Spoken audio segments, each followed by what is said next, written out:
The difference between leading with rules and leading with values.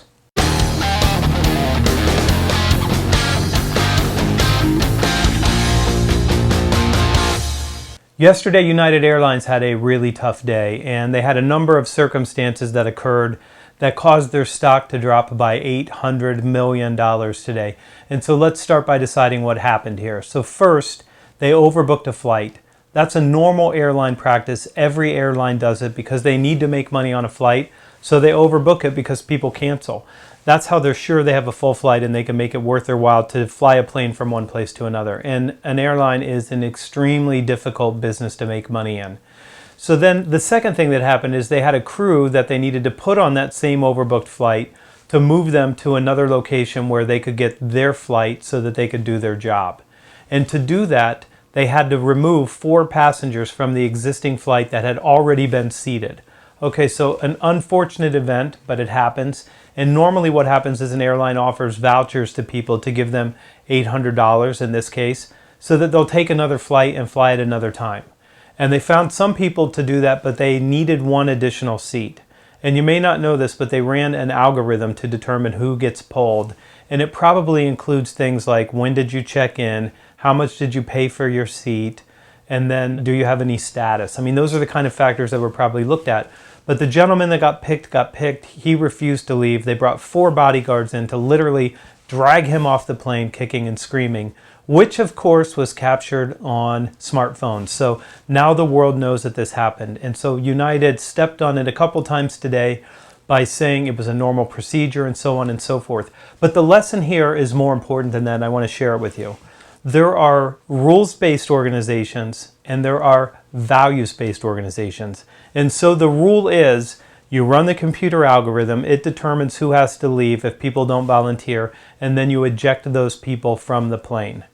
That's what the rule says. But the values-based approach would say, we need to do something different if we're going to ask people to leave, other than using physical force to remove a passenger from a plane, regardless of whether or not they're being difficult in being removed from a plane for which they bought a ticket, and I know there's a contract that says they can be removed, and for which they've already been seated. So it's a little bit unfortunate the way that this happened, and it didn't have to happen this way. But a rules-based company would say the rule is we pay somebody $800. Even though they have the ability to go to $1,500, the values did not outweigh the rules. The value is not, our customers are our most important outcome of all. Making sure the customer is safe, that they're comfortable, that they prefer United, that wasn't considered. In this case, the rule says if they won't leave, you make them leave. And the rule says if they won't take $800 and they refuse to leave, you use physical force to remove them. And that's the difference between rules and values. And it exists in every business where there's things that say bathroom not allowed to be used by anybody who's not a patron of this establishment. Okay, well, if somebody comes in and they're in distress and they need to use the restroom, a values-based approach would say, let them in.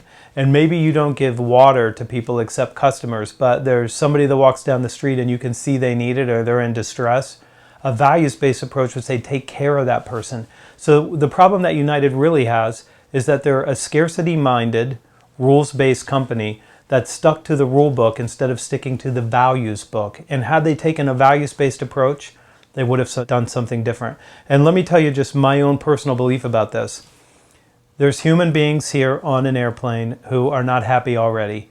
There are people who are trying to get somewhere because they have a reason to be there. In this case, this gentleman apparently was a doctor and he had patients he needs to see.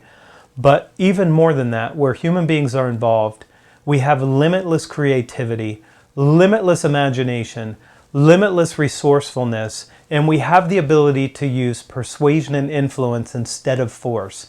And in this case, United decided to use force instead of raising the amount of money they were willing to spend. And apparently they could have gone to $1,500 but didn't.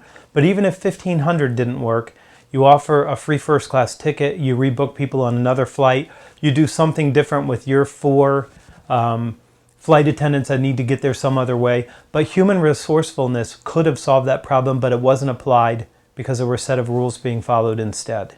So if you work at a company, you want to be values-based and not rules-based. And if you lead a company, you want to lead with values instead of rules. I'm Anthony Iannarino. Hit the subscribe button. This is Everyday.